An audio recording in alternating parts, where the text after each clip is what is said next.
Hi, welcome to the Pisces New Moon 2021, and today was the zenith of that new moon, 10:21 this morning. It reached its peak. So Pisces is the last sign in the zodiacal year, so it's like an end of year, and it's a very powerful sign. It's a water sign. It's a very emotional sign. And you may have been feeling some of those Piscean challenges building up to this new moon. Now, the keynote for Pisces is I leave the Father's house and turning back I save. And so it's very much a sign of the world's Saviour, a sign of death and destruction, dissolution, sacrifice, and ultimately redemption. The Father's house is like the source, our spirit, our monad, where we come from, God. And we return to that source once we have had many life experiences, lots of lifetimes and lessons, and we've become what's called fully realized or fully enlightened. And then we return, and as we return, we save. And the Saviour is not just to save ourselves, but in doing so, in treading that path, we help to save others. So through many lives, we heal, we redeem, and we make sacred. Christ was the ultimate Piscean avatar, and he was the great redeemer, a world server, a world savior, with his message ultimately of love, of light, and of forgiveness. So Christ represents the soul within all of us, that spark of the divine. And in the heart, we have developing or opening to an inpouring of Christ consciousness. And this comes through the second ray of love wisdom and pours forth to save us. And in doing so, we save others.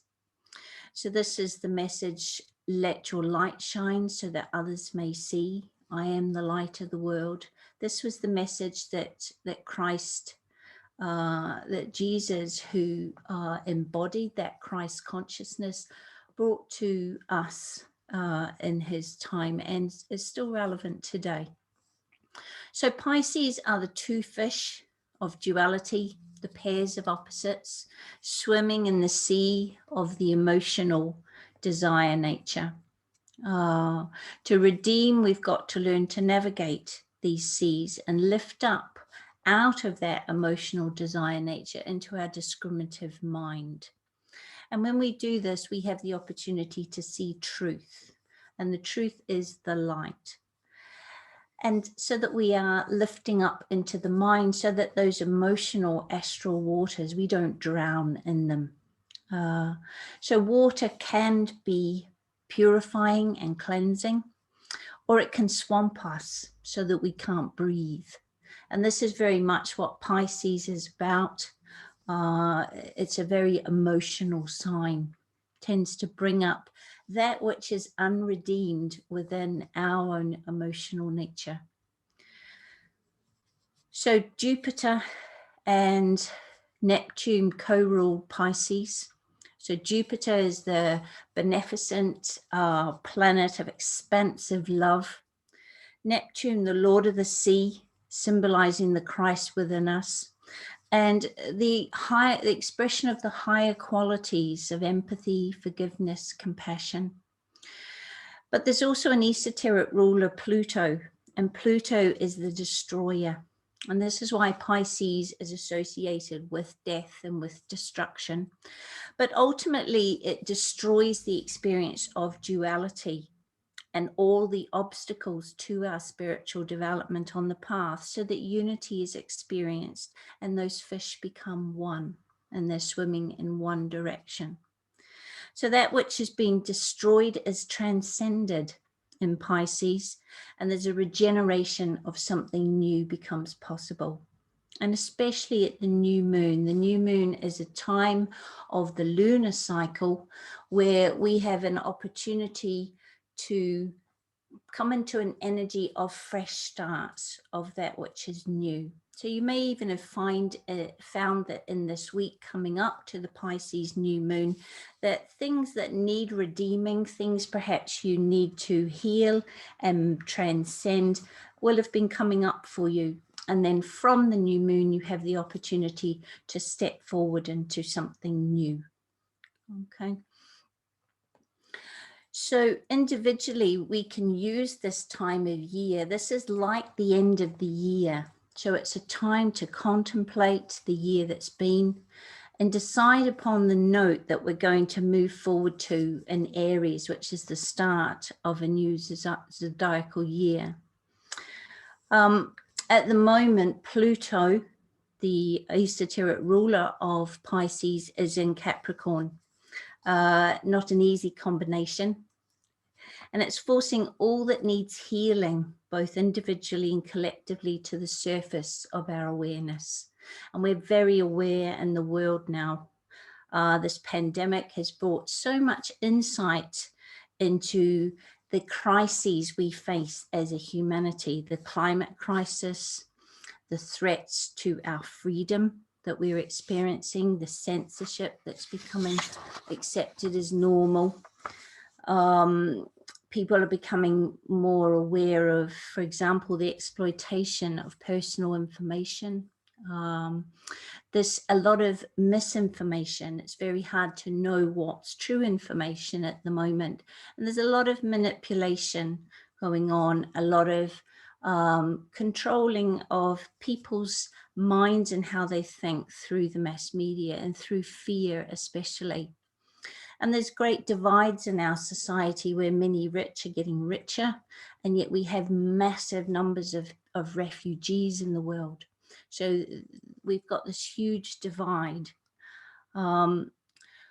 We've got much oppression, much conflict, and really it's bringing up to the surface the dweller on the threshold for humanity as a whole.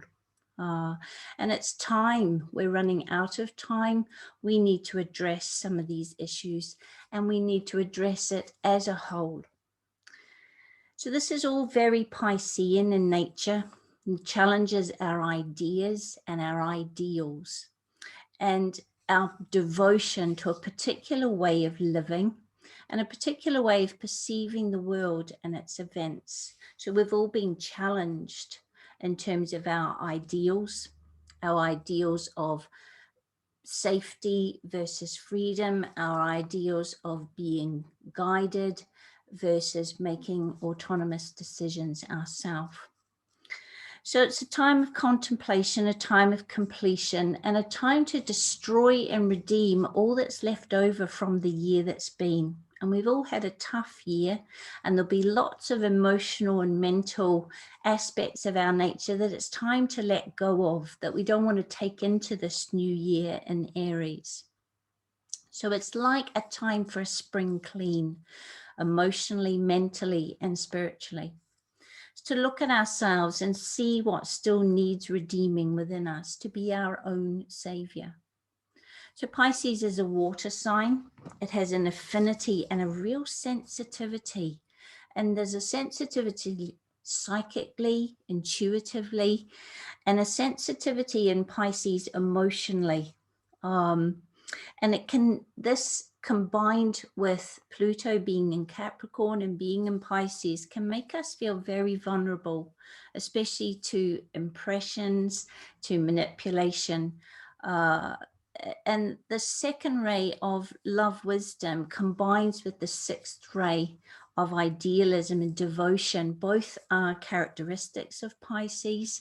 And so there's this possibility of blind devotion to the ideals of the status quo. So this holding on to life as it was, wanting to go back to life as it was, rather than thinking actually there are some aspects of life as it was that weren't serving us well and we could not sustain or maintain. So there's a sensitivity and there's a malleability. So there's this capacity at the moment to be very influenced by false truths, by control, manipulation, and to blindly follow without question, without using your own discrimination, your own seeking for truth, for the light, and that discerning, intuitive mind to question and seek the truth. So Neptune, the ruler of Pisces, is passing through its own sign in a 164-year cycle that we're right in the middle of. And so this is a time when people are easily deceived and there's much confusion as to what is true. Do you do what you're told without question? You could be feeling swamped. And I suppose many people are allowing themselves to drop down into despair, feeling powerless to change anything, drowning. And we're seeing a rise in people suffering mental health problems and addictive behaviors.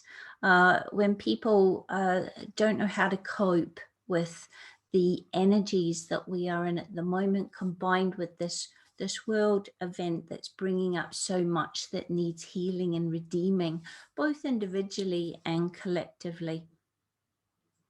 So the waters have been muddied by mass fear and panic. People cannot see their way clearly at the moment. Even the independent thinkers and the spiritually advanced in the world are falling prey to the fear and the doubt and the confusion of this heightened time of illusion. So this is all the lower expression of Pisces, to be pulled down into the waters of despair, to be pulled down into that just going along with what you're told, to be swamped, to feel like you have no control, so you have no say, you're just going to drop down into the depths of despair. And it's stirring things up. So this pandemic is like a vehicle for potential positive change and transformation, individually, collectively. But we've got to face these challenges, and it's like Christ did on the cross. These challenges are there to be redeemed. So there is a higher expression of Pisces, and I've found that an invaluable way to access this higher expression of Pisces is through the teachings in A Course in Miracles.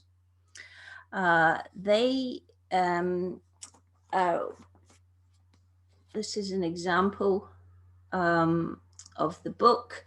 A Course in Miracles is more than, it's not just something that you read. It's the teachings of Christ taken but presented for our time. So the Course in Miracles, you can't just sit and read the book. It is something that you do over at least a year. I've been working with it for years, and it involves some wisdom, some reading, some knowledge, but every day you have practical exercises to do, things to think about and look at, and it really develops your perception and your awareness, and it changes your mind.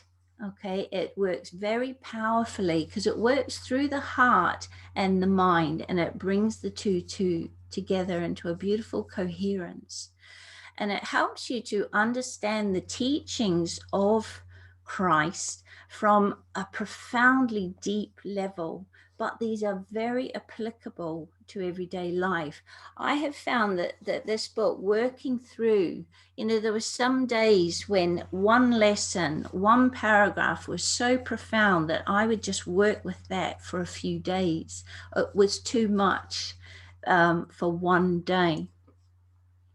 So I've got a slide that I'm just going to take you through. If you're not familiar with the Course in Miracles, I just want to take you through the basic premise, the basic ideas behind A Course in Miracles. So the basic premise is that we can only create God's will. That love is connection. Whenever there is love, there is connection. Whenever there is connection, there is love. And that fear and doubt are simply disconnection. There's a premise that both love and fear cannot exist at the same time. You are either operating from a place of love, or you're operating from a place of an absence of love, and we call that fear in all its various manifestations. And when you are in fear and doubt, in this disconnection, this indicates a misperception. So this is when you are seeing things and you're viewing the world through your ego, through the lenses that are colored by your ego, by your unconscious mind, by your conditioning, by your life experiences, by all those programs that were set up in your unconscious mind. By the age of 7, most of us have most of the programs and values and ideas that are resident in that unconscious mind. And then through the stillness of the mind in meditation and a communion with the voice of truth and our intuition, we come to see true perception. We come to understand a situation differently. We see it differently. And this is what the Course in Miracles does. It changes the way you view the world. It changes your perception. It really fine-tunes your discriminative mind and really fine-tunes your discretion in a very practical way. And then once you've seen that true perception, this true perception brings us back to love and back to union and connection. And that experience brings at-one-ment or atonement. Okay, so this seeing things as they truly are brings a peace of mind. And Christ teaches that the return to love is possible through 2 things. First, through illumination. This is seeing the truth. And secondly, through the action of truth, which is forgiveness. Okay, so just as an aside here, the Course really teaches you what forgiveness is and what forgiveness isn't. And many of us have a misperception about forgiveness. And I think when people realize that forgiveness is not something that you bestow on another person, forgiveness is something, it's all to do with you and your relationship to yourself and your perception of a situation. It's about your healing. So when we forgive, when we come to a place of forgiveness, we're not condoning behavior. We're just taking responsibility for our response to that behavior, for our misperception, and we're letting the other person have their responsibility for their behavior. But what forgiveness does is it heals that charge, that emotional fear or doubt, that disconnection within us, and returns us to love. So forgiveness is the miracle. Forgiveness is the healing. Forgiveness is the redemption. And this is how we are our own Saviour. This is the working, the practical working of the Christ consciousness in your life. So forgiveness is that action. The healing is the miracle. We return to love. And that love is the experience of connection. And when we are in connection, this is always God's will. Okay, when we operate from a place of connection, a place of love, it is my will be thy will. And this lifts us up into our highest Buddhic nature, where this is where all of this whole process occurs in the very highest aspect of our heart, or you could say an aspect of our higher self. So this brings us back to the compassionate, loving Buddha that's within all of us, and it connects our consciousness with divine consciousness. And so this at-one-ment is where we come back to God. We come back to spirit, to the monad, to the essence. We come back to connection, to all that is. And this is a beautiful process, and I have experienced this process many times and helped other people through this process, and it truly is miraculous. It truly is a miracle how quickly people can heal the most awful traumas, the most awful experiences, when they see them differently, when they change their perception and they see a true perception. Because all fear, all doubt, anger, all the manifestations of fear are all ego-based, and they are simply an absence of love. So what the Course in Miracles does is it teaches us how to live from a place of love. Not just a sentimental, romantic, gushy type of love at all. It's about learning to be love. It's not being in love, it's being love, because this is our essential nature. And this is what the Piscean avatar, the Christ, was able to do and came to the earth.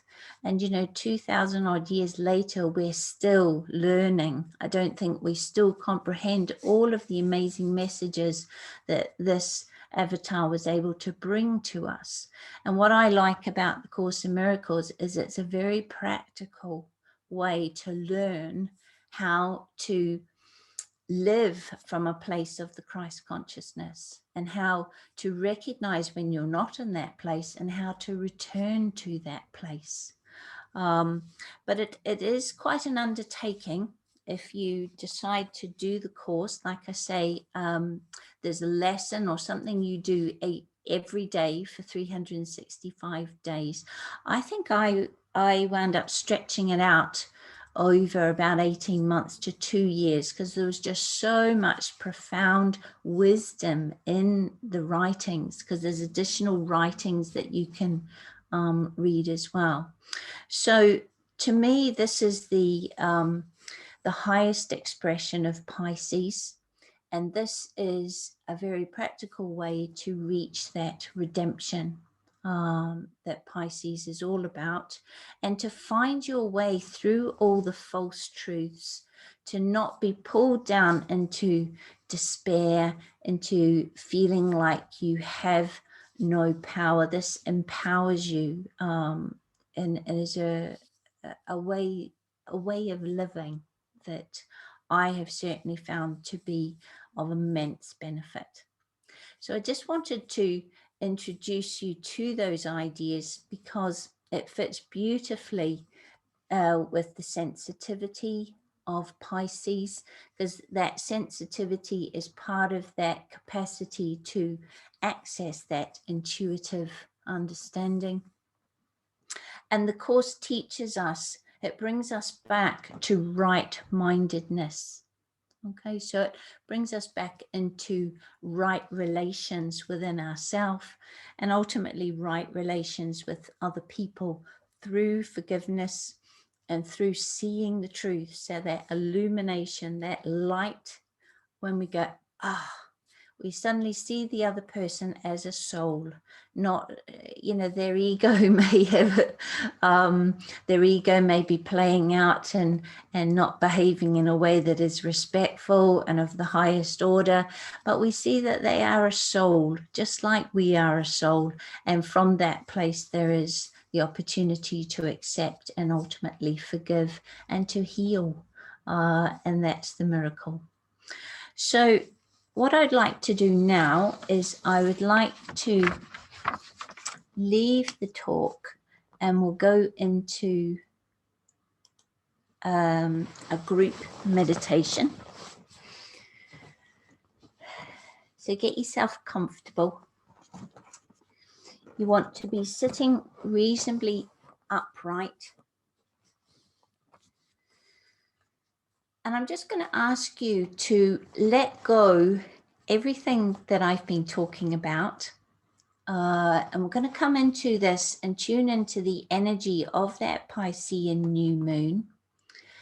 And especially the energy, the new moon is an opportunity for change. It's an opportunity for redemption, for cleansing, for healing, for inviting miracles, invoking miracles. And that's not just individually. It's also a very powerful time for groups to work together to invoke positive change in the world. And that's what we're going to do now. So this coming together in meditation in this way is a service activity, and it is profoundly powerful when we do it together. The intention comes from the heart. Okay, so we tune into the love we have for humanity and our desire for a better world. So I'm going to ask you to gently close your eyes. And I want to just ground our energy. So we make a connection with the planet. So I want you to imagine that you're sending roots down through your feet or through your base chakra, or energy down into the center of the earth, just feeling like you are truly connected.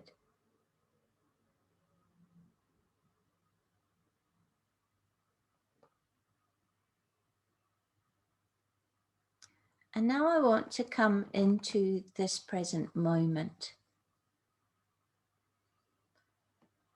So just be aware of your body sitting on the chair.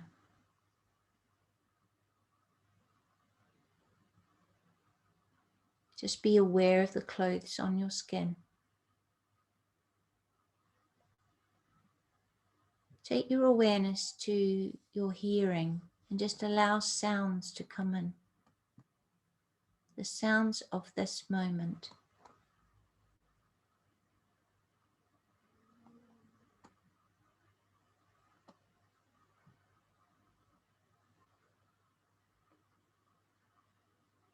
And now take that awareness to your breath. And just keeping a gentle focus on your breath, just watch your body breathe in and watch your body breathe out.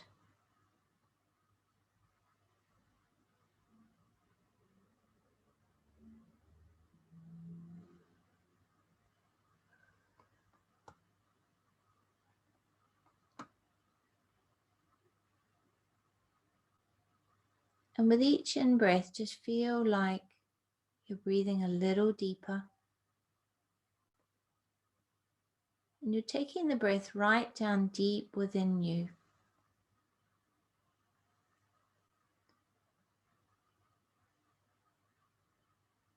Feel your body relax. So feel as if as you breathe, you are opening a channel right down through the very center of your body. Creating space, especially between the sternum, the breastbone, and the spine, opening that heart center.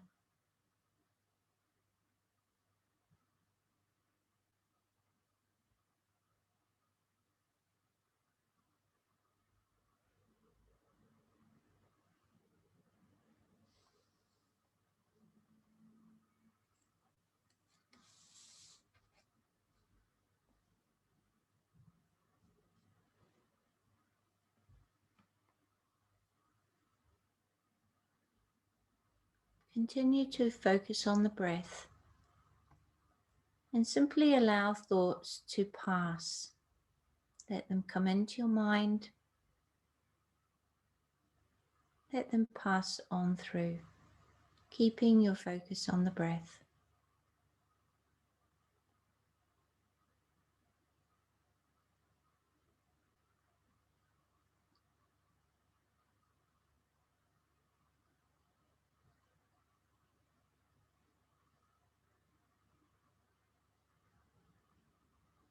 If your mind becomes distracted by sounds, physical feelings, thoughts, As soon as you realize, just come back to the breath and come back with an attitude of loving kindness.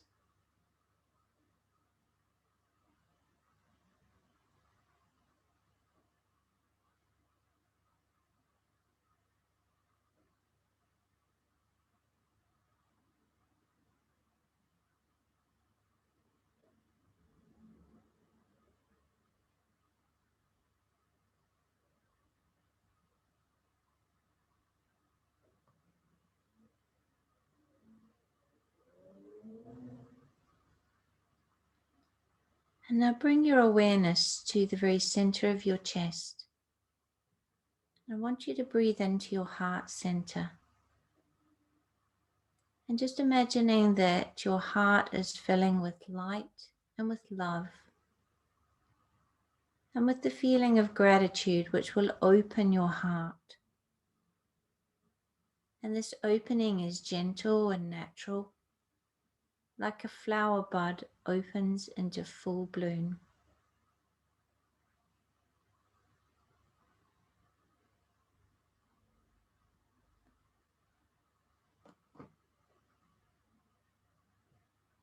Just feel that expansive opening in the center of your chest.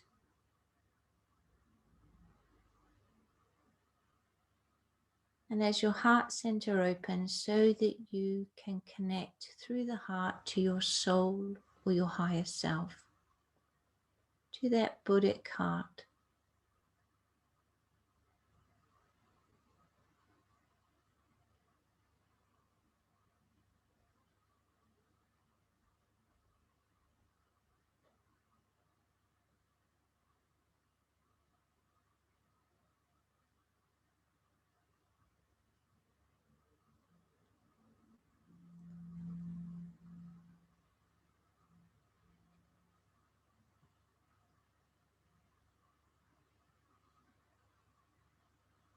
And now I invite you to visualize white or violet, purple or gold light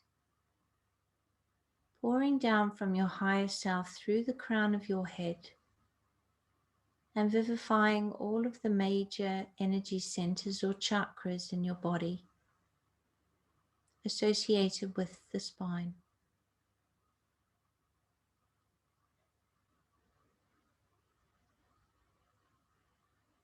Bringing these energy centers into perfect alignment and into play.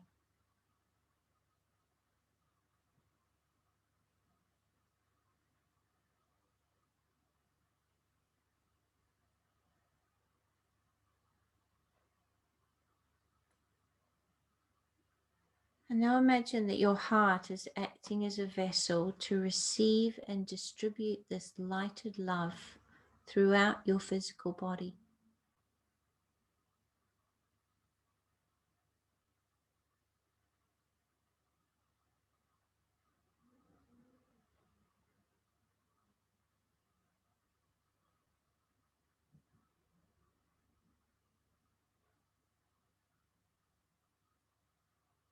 Now imagine your whole physical body is filling with this purifying, cleansing, healing light.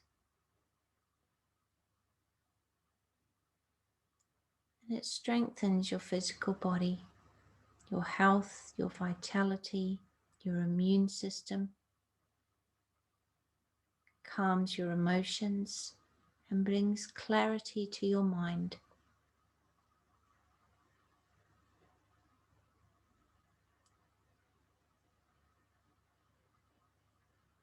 Allow this light to fill your whole physical being and then to start to emanate out into your etheric body or your energy body that surrounds your physical.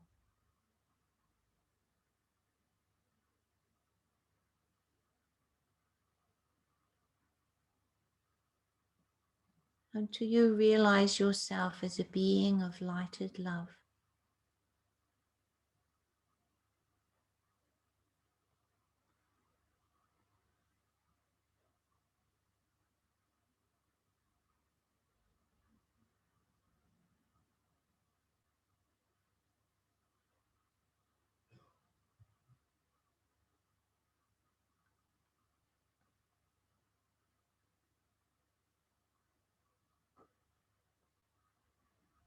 Now we're going to evoke our will. So imagine this lighted love is flowing out into your home, to all of those you live with, into your family,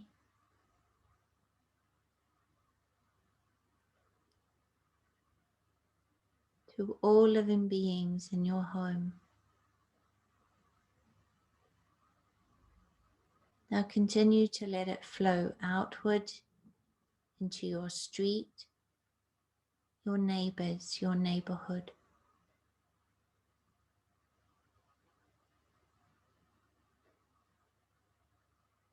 Into your community, touching the hearts of and minds of all, whether consciously or unconsciously.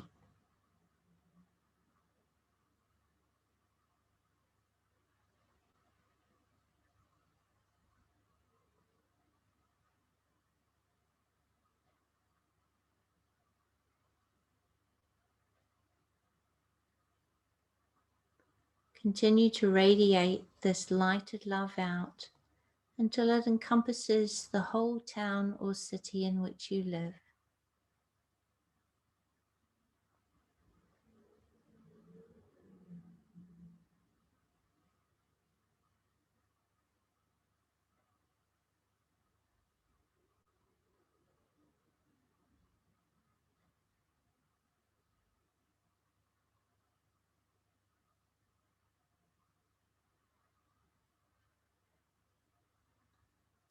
Now imagine that your light is connecting with the light from all of those joining us in this group meditation, whether live or via the recording. And allow this light to fill our nation.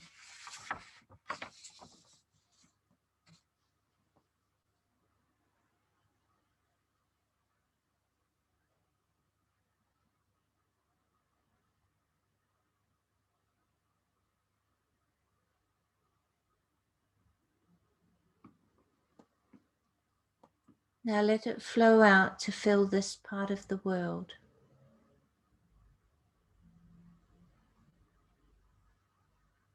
To fill this whole northern hemisphere.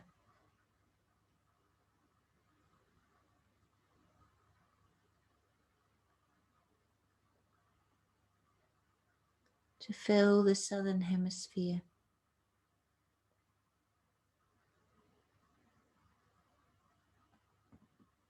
Until together we encompass the whole of the world. And we join with all of those groups who work in meditation, all light workers who work in this way.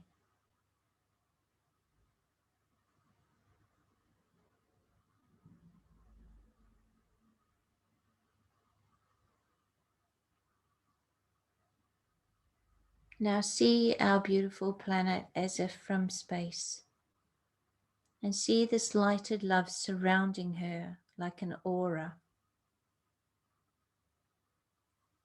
and see it flowing down into our planet, healing her, restoring the balance in nature, so that the air and the waters are clean and pure.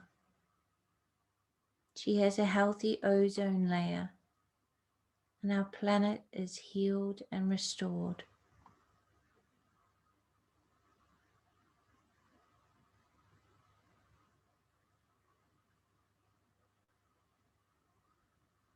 See all the animal and plant life flourishing.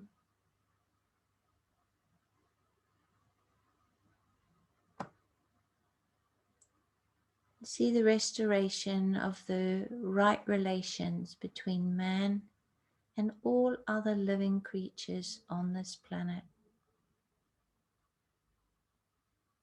See this lighted love flowing into the hearts and minds of all of mankind.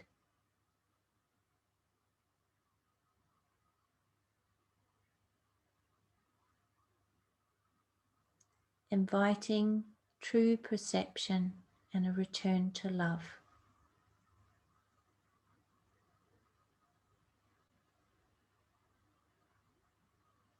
Bringing peace, goodwill, and right relations within individuals, between individuals, within families, communities, nations, and between all nations and the whole human family.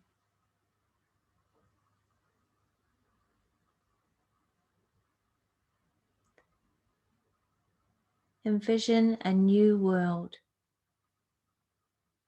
where we live in peace, where compassion and forgiveness and cooperation are the ideals that we live by.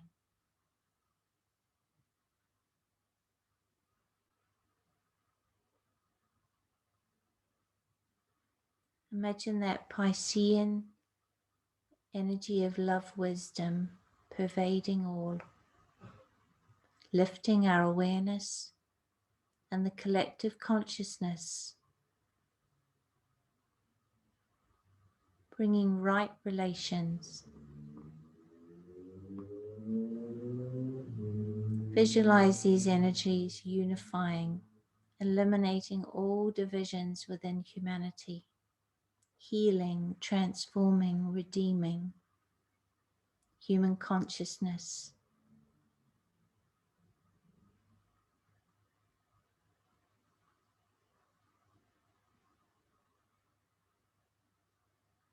And now continue to hold a space in your heart and allow this energy to radiate out as you hold these intentions in your mind.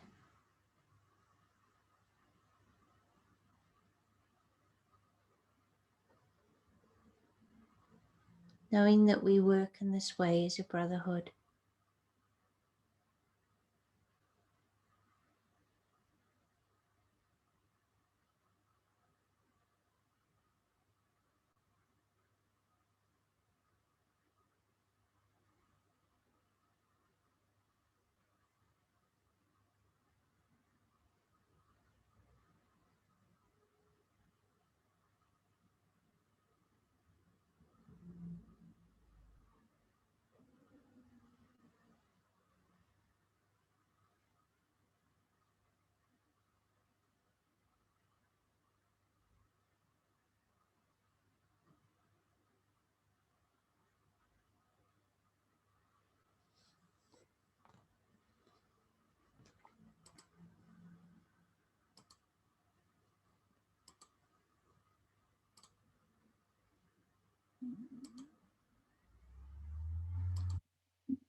And now I invite you to repeat the Great Invocation together, either silently or aloud.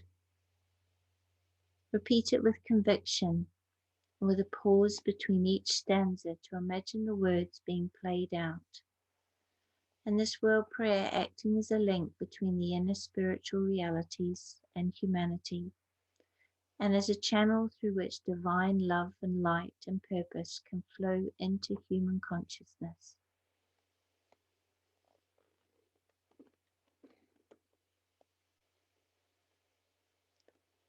From the point of light within the mind of God, let light stream forth into the minds of men. Let light descend on earth.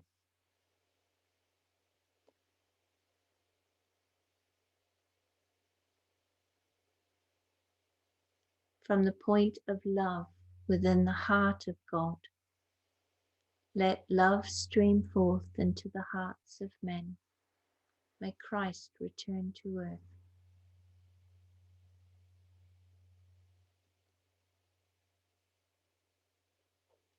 From the center where the will of God is known, let purpose guide the little wills of men, the purpose which the masters know and serve.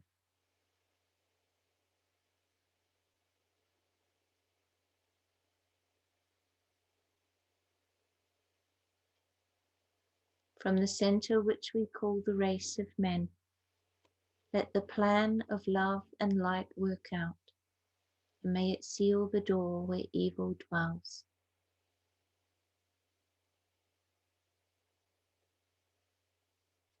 Let light and love and power restore the plan on earth.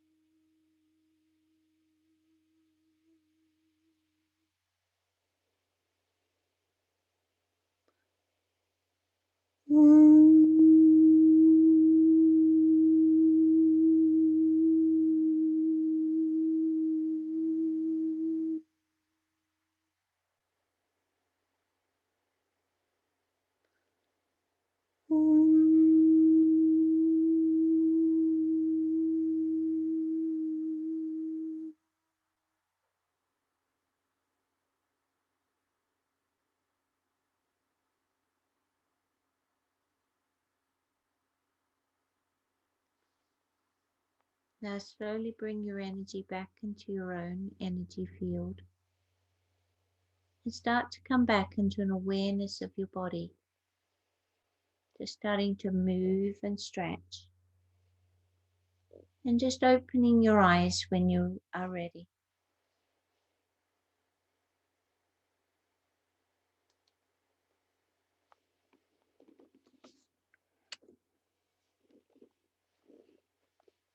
Take your time coming out. I felt very powerful energies tonight in that group meditation. Now I'm going to allow you to unmute yourself. And if anybody has any questions or comments or anything they would like to share, just indicate, or if I don't see you, if you start talking, as long as everyone doesn't talk at once, it'll be fine. Or if you prefer, you can always put a question in the chat.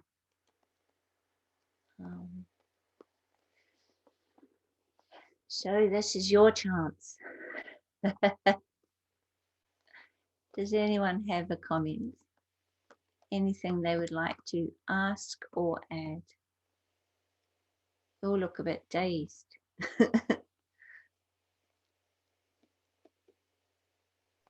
Hey, Teresa, thank you very much for that. It was very powerful. I sometimes find it very difficult to meditate, but on that occasion, I felt the energies very, very powerfully.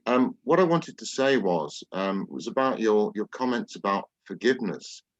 Like a lot of people, I don't find this easy forgiving people who have done bad things to me. And I guess if a lot of other people are honest, you know, they don't either. But when you said it's not about forgiving them, bestowing forgiveness on them, it's about doing it to yourself. Something absolutely changed within me. So thank you very much for that. That's certainly helped me a great deal. So thank you. Lovely. One of the best things that I've ever read on forgiveness was written by Desmond Tutu, who obviously was very involved in the a lot of the trials, forgiveness trials after apartheid in South Africa.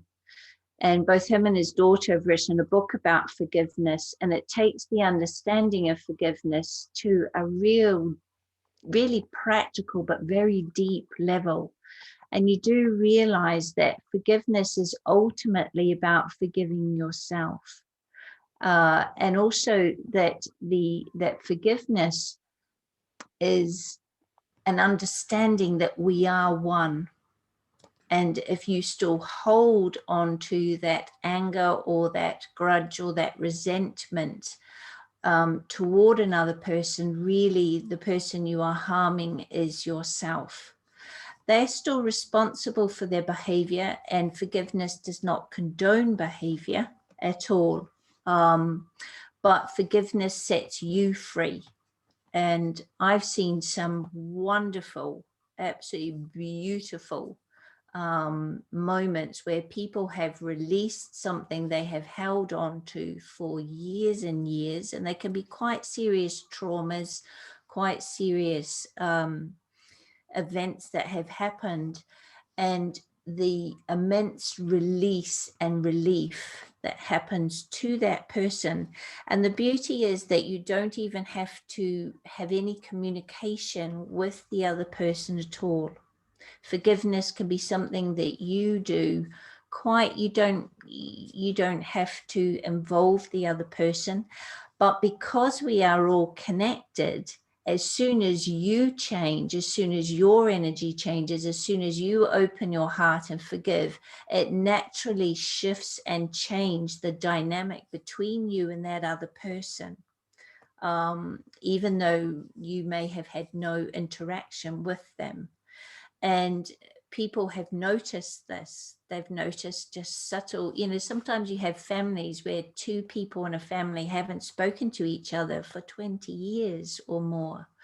And one person does some work on themselves and lets go of the grudges and the resentments and their way of seeing it, and perhaps opens up to seeing it from the other person's point of view, and also acknowledges their own part in that conflict, takes responsibility for their part in it, perhaps realizes that the other person was doing their best with where they were and what they understood and who they were at the time, and also that they're human.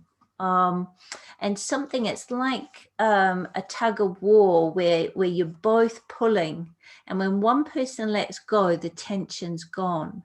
And I've had people say to me, and you know what? They got in touch with me and it was all right. We didn't go anywhere near talking about the conflict, but something had shifted, something had changed.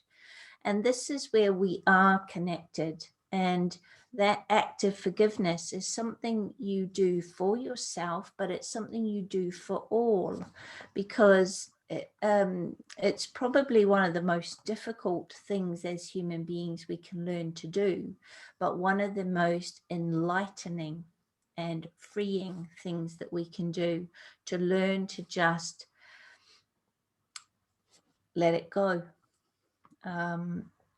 Was I reading yesterday? Let go, let God. Give it to God. It's not for us to judge anybody else. We are only responsible for ourselves. We're not responsible for anybody else. But it is powerful. But like you say, Tim, it's not easy, especially you think, well, how can people forgive some of the awful things that have happened?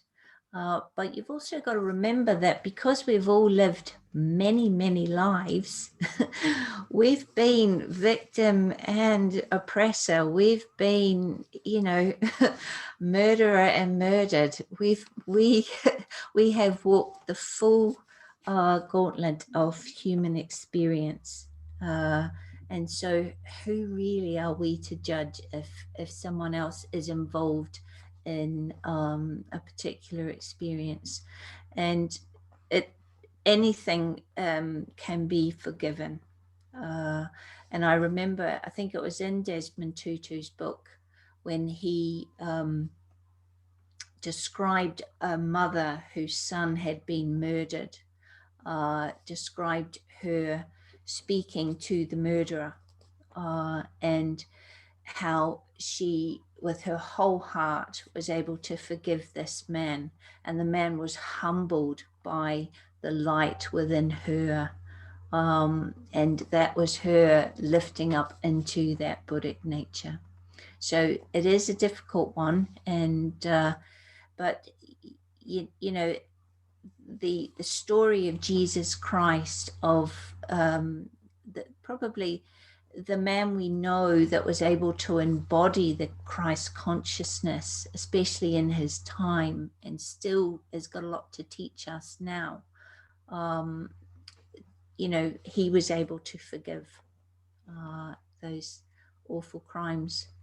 I suppose it's also about a kind of enlightened self-interest, because I'm sure we all know people who have severely damaged themselves or even destroyed themselves by harboring anger, resentment, and all sorts of other negative emotions over a long period of time. And eventually it has a cancerous effect on people. It just eats people away, doesn't it? Well, literally. Yeah. Literally, it can have a cancerous effect. I mean, if you hold on to that anger and that resentment for long enough, it will manifest physically as dis-ease. You know, we know esoterically that 90% of dis-ease, physical dis-ease in the body, comes from the emotional desire, the astral body. And holding on. It also takes enormous energy, enormous amounts of energy to hold on to resentment, to hold on to grievances. And that's the other thing people find, is when they let it go, there's a lightness of being, and they have so much more vitality. I mean, it's one of the reasons children have more vitality, is because they haven't had a chance to hold on to too much yet, or they're not aware of, you know, what's gone on in previous lives. They haven't taken it all on board yet. And so, you know, there is self-interest, because it will make you ill, and it ruins your life. It ruins your experience of life. Because what people don't realize with heart is you can't selectively close down aspects of your heart. You can't say, right, I'm going to open to love to you, you and you, but not to you. I'm going to be open sometimes, and then I'm going to close down, and then I'm going to open, and then I'm going to close down.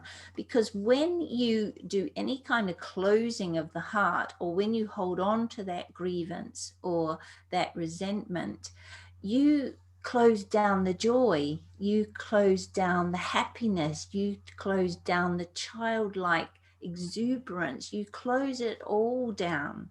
So you can't just close, you can't build a wall around your heart and say, go away, world, you've hurt me too much, you're not going to hurt me again, because you will never experience joy. And this is where to really understand the heart is to know that when the heart is open, we feel vulnerable, but that vulnerability is our biggest strength. And if you want to understand more about this, watch or read some of Brené Brown's work, her research on vulnerability. It's profound understanding. So has anybody else got any comments? Yeah, Tony. I think I've unmuted myself. Apologies for the accent, because I'm going to mention something called Ho'oponopono, which is Hawaiian. Yes, people are nodding, so they know about this, yeah. Which has got the wonderful mantra, I am sorry, please forgive me, I love you, thank you. And each one of those lines, you can add in brackets, quietly, self, because you're forgiving yourself. Yeah. And I just find that's wonderful. When you're having a bit of conflict with somebody, you can say it under your breath. Yep. So I thought I'd share that. Thank you for that, because it is the Hawaiian practice. It's one I've used with people a lot. It is profound.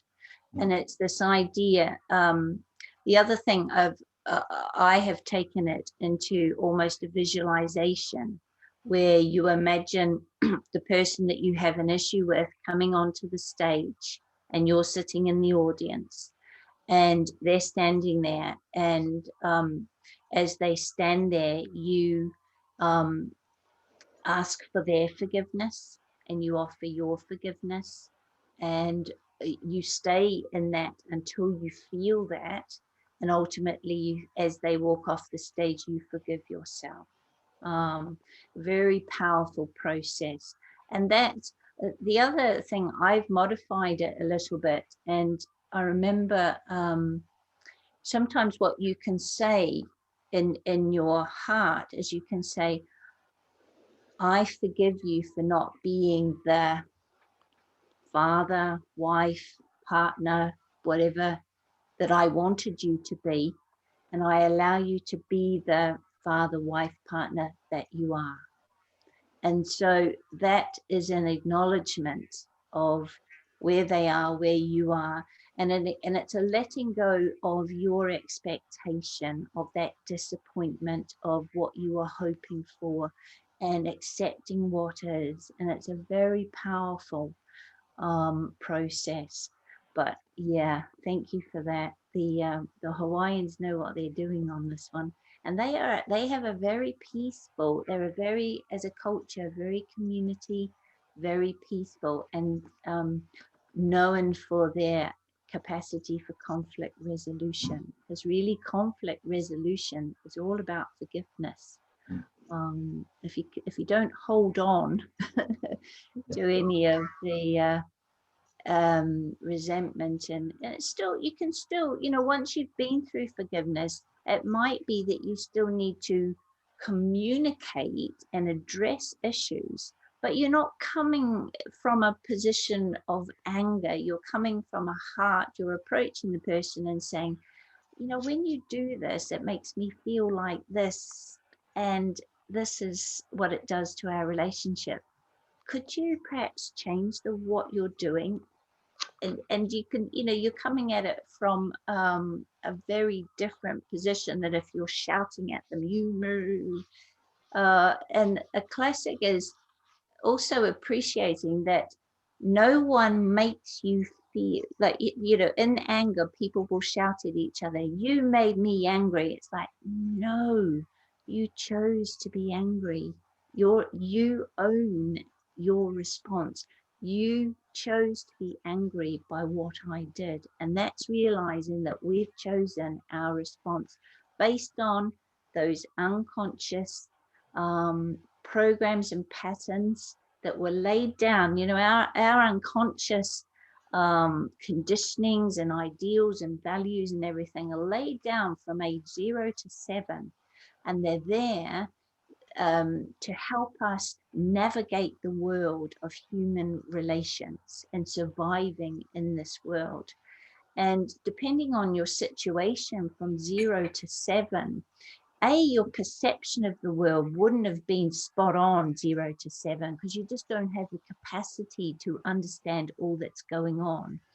And it's a very survival instinctive reaction. And so as adults, we can recognize as those unconscious, because really life is here to hold up a mirror so we can see what is not healed within us.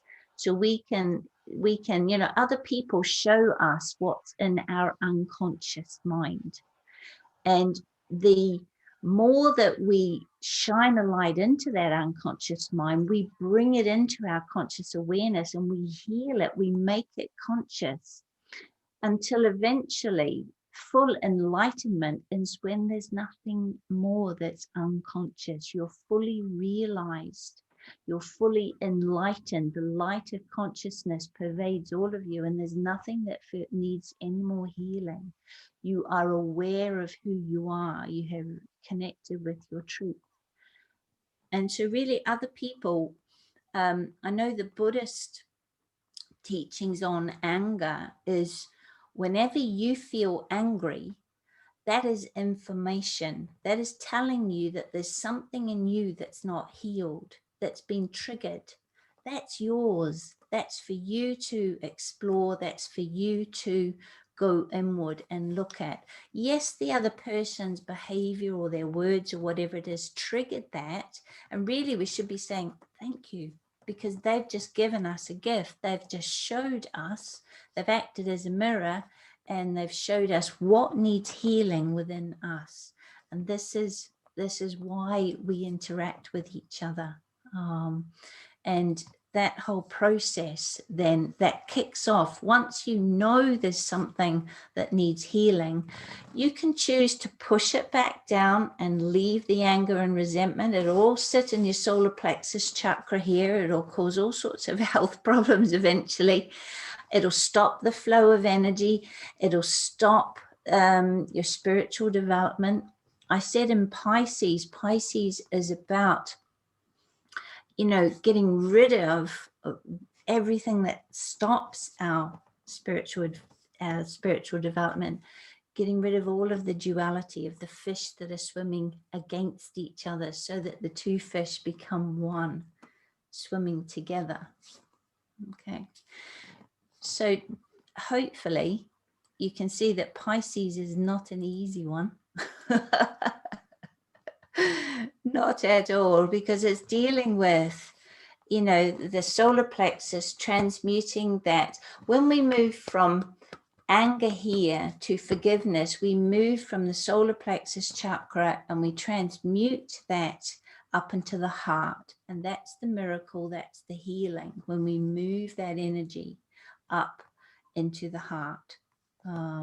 And often, you know, then as we move into the throat, we can express the acceptance, the forgiveness, the truth, and we move up eventually into the ajna, where we have the insight, the real illumination into what's truly going on. And that can take years. You know, it's like peeling an onion. You can have a major issue that you've come into this life to resolve.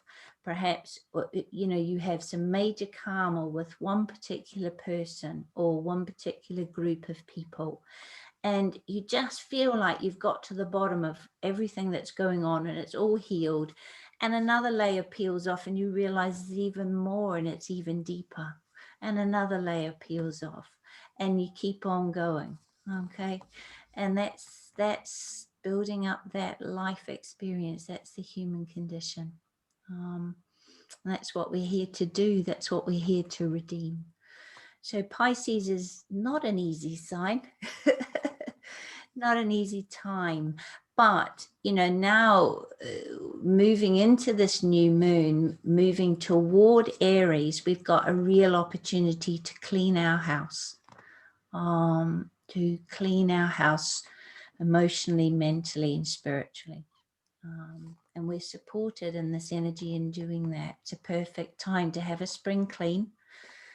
So it's not just your house that needs a spring clean. Maybe not even your house. So does anybody else have any comments? These are really good. Or any questions? No. Okay. Well, I think I've given you a lot to think about, so I think we'll close there. And I'd like to say thank you